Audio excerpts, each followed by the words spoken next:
সপ্তম শ্রেণীর শিক্ষার্থীদের জন্য আজ আরো একটা রায়ান মার্টিনের কোশ্চেন ব্যাংকের সলিউশন নিয়ে আসছি ফার্স্ট ইউনিট টেস্টের জন্য।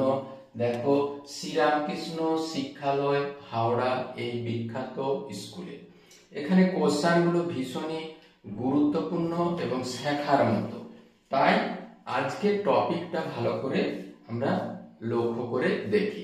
টপিকের কন্টেন্ট যদি ভালো লেগে থাকে অবশ্যই চ্যানেলটিকে সাবস্ক্রাইব করার অনুরোধ রাখলাম। আচ্ছা, প্রথম দেখো কি কোশ্চেন আছে, বলছে আধুলি 1 টাকা ও 2 টাকার মুদ্রার মূল্যের অনুপাত কত। আধুলি মানে 50 পয়সা আর 1 টাকা মানে 100 পয়সা, আবার দেখো 2 টাকা মানে 200 পয়সা, এদের মূল্যের অনুপাত। তাহলে মূল্যের অনুপাত যদি ধরো 50 দিয়ে আমরা ছোট করে নেওয়ার চেষ্টা করি তাহলে 1:2:4। দুইয়ের প্রবলেম দেখো, সেটিও ভীষণই গুরুত্বপূর্ণ প্রবলেম। 3 × 7 স্কয়ার × 11 টু দি পাওয়ার 0 × 21 গুণিত 7। আমরা এটাকে ছোট করে লিখে নেই। 3 আর 7 এর স্কয়ারটাকে আমরা লিখতে পারি 7 গুণিত 7 আর সামথিং টু দি পাওয়ার 0 হয় 1। তাহলে এই 21 গুণিত 7 একটু কাটাকুটি করে নেই। এই দেখো 7 × 3 = 21, 3 3 কেটে দিলে সবে মিলে উত্তর হলো 1। পরে দেখো দারুণ গুরুত্বপূর্ণ সমস্যা। কি সমস্যা? দুটি শরবতে সিরাপ ও জলের অনুপাত। প্রথম শরবতে দেখো, প্রথম শরবতে সিরাপ ও জলের অনুপাত কত আছে? 2:5। সেটাকে যদি আমরা ভগ্নাংশে লিখি তাহলে পাবো দেখো 2/5। আর এটা হলো দ্বিতীয় সিরাপ।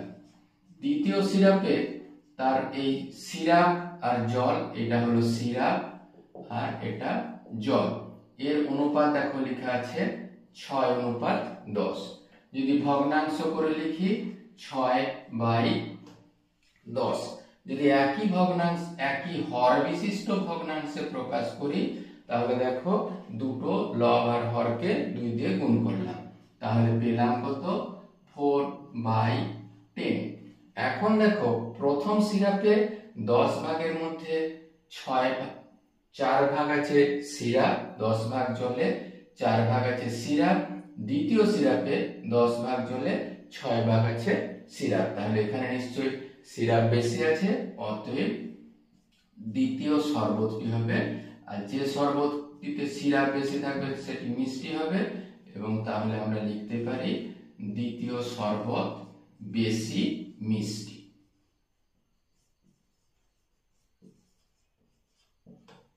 দুই দাগের 1 প্রবলেম দেখো, সরল করো। এই ধরনের একটি সমস্যা দেওয়া আছে। কি আছে? আমরা যেটা আছে সেটা তুলে নিলাম। তাহলে 6a - 2b - ab, এই মাইনাস দিয়ে গুণ করে নিলাম, তাহলে -3a। এখানে দেখো -b - ab, এখানে 2ab -3a আর +3b। আমরা সদিশ পদগুলো কাছাকাছি লিখব।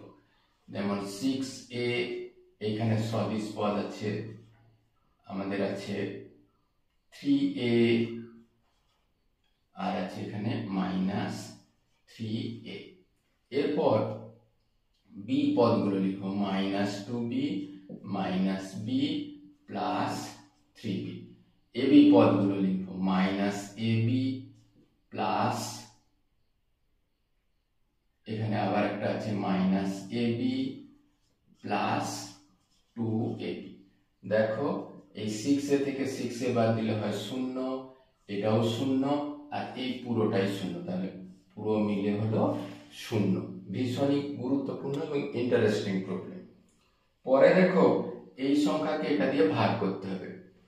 আমরা ভাগ করার জন্য পুরো রাশিকে সরাসরি আমরা হরে বসিয়ে দিলাম। হরে বসিয়ে দিলে 9pqr। এরপর বিচ্ছেদ প্রক্রিয়া ব্যবহার করব, প্রত্যেকটাকে আলাদা আলাদা করে লিখে দেব।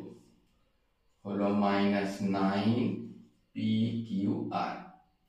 আবার দেখো +6p² qr², তাকে ভাগ করব 9pq আর।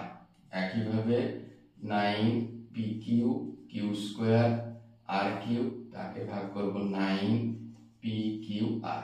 প্রথমে চিহ্নের ভাগ, মাইনাস মাইনাসে হলো মাইনাস, প্লাসে মাইনাসে। এবার ছোট করে কেটে দিয়ে দেখো 1/3, সবগুলো দেখো বাদ যাচ্ছে, তাহলে -1/3 পড়ে রইল। এরপরে দেখো প্লাসে মাইনাসে মাইনাস, 3 দিয়ে যদি কাটাকুটি সম্ভব হয় তাহলে হলো 2/3। আচ্ছা, এখানে দেখো পি স্কোয়ার -1, এই যে ভাগের সময় ঘাতে ঘাতে বিয়োগ হয়, কিউটা তো বাদ গেল, আর এর দেখো 2 - 1।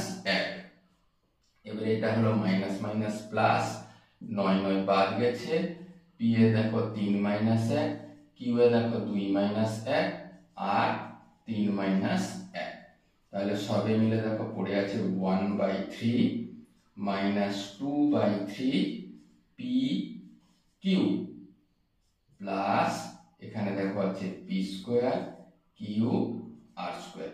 খুব সহজে এই টেকনিক ব্যবহার করলে কাজটি করা সম্ভব হবে। দেখো 240 মিলিলিটার ডেটল জলে জল ও ডেটলের আয়তনের অনুপাত। আমরা একেবারে লিখে দেব জল ও ডেটলের আয়তনের অনুপাত। জল ও ডেটলের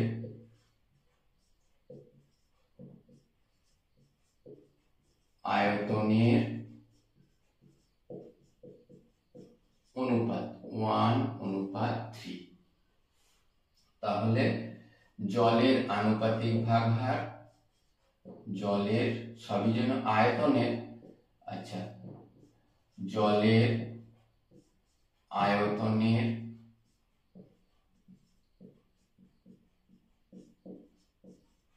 আনুপাতিক ভাগহার 1/1/3 মানে 4। একইভাবে ডেটলের আয়তনের আনুপাতিক ভাগহার 3/4। মোট ডেটল জল, মোট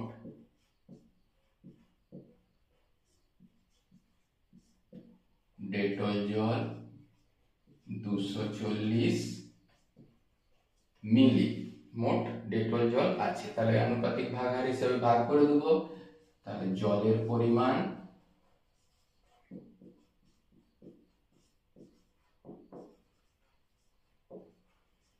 কত, 1/4 ইন্টু 240 মিলি। কাটাকুটি করলে দেখো হলো 60 মিলি। আর ডেটলের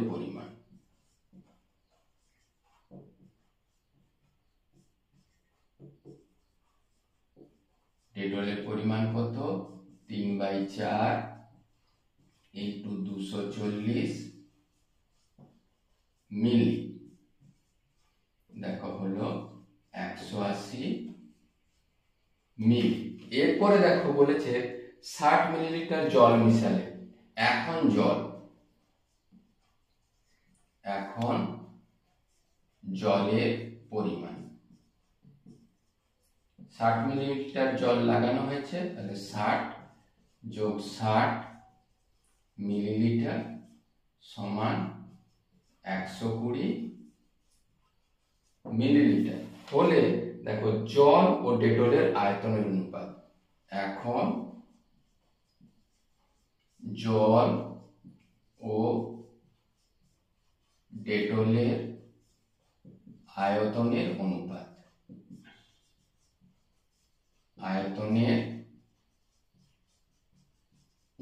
দেখো তাহলে 120 মিলিলিটার জল ছিল, 180 লিটার ডেটল ছিল, আর দেখো 60 দিয়ে বাদ দিলে 2:3।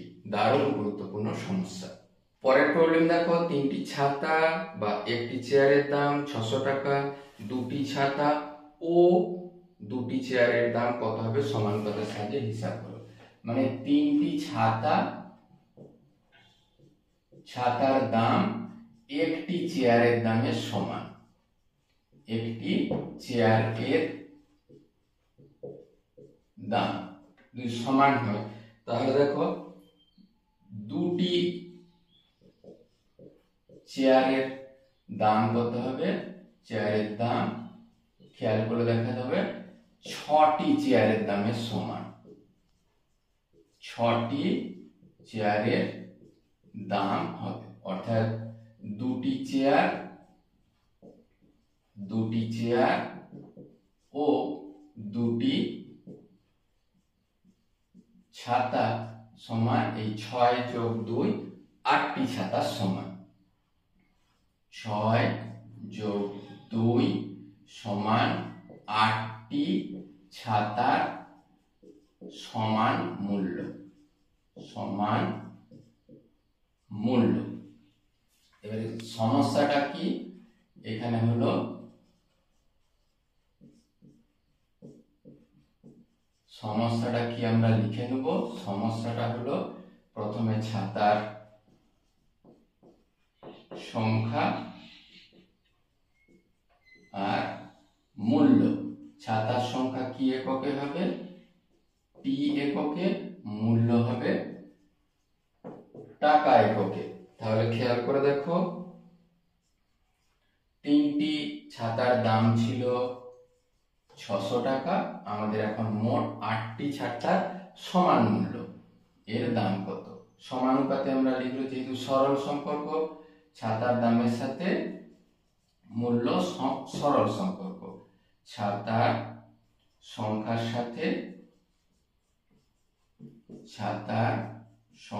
সাথে মূল্যের সরল সম্পর্ক।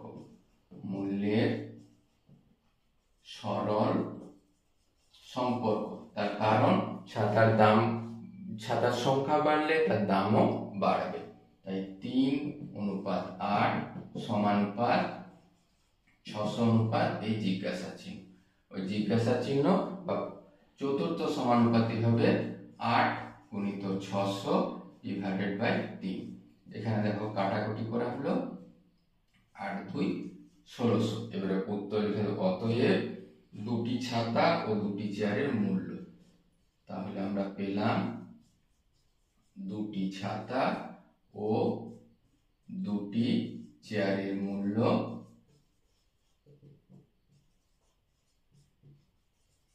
কত?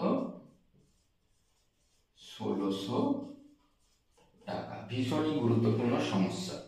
এরপরে দেখো, এবি রেখাংশের বি বিন্দুতে পেন্সিল কম্পাসের সাহায্যে বিসি লম্ব অঙ্কন করো।